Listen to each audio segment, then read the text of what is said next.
DoneRight Management. We are at Fairway Escape. Going to do a quick video tutorial on using the hot tub here. The Dolphin Spa hot tub. Jet buttons are right here. Right now it's going through and doing the cycle.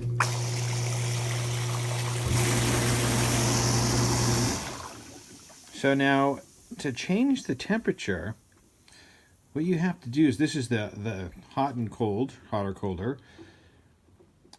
And so you just have to hold it for 2 seconds and it'll activate the temperature. Right now it's set to 94, so we're going to go up or down, and then you hit the set button. And it'll automatically go through and do it. And so that's basically it. Fairly straightforward, easy to use. Don't push these together. It'll actually go into the program mode. You do not need to do that. So just hold right here. So now that actually goes into the time. So I just hit the time, hit it for 2 seconds. We're not going to adjust the time. So up here, you're going to adjust the temperature. You hold up top. That activates the temperature, and then you can go up or down depending on what you want. And then hit set.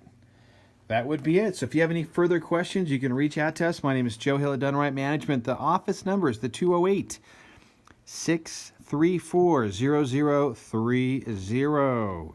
That's Joe Hill from the Fairway Escape, doing a quick video tutorial on the hot tub.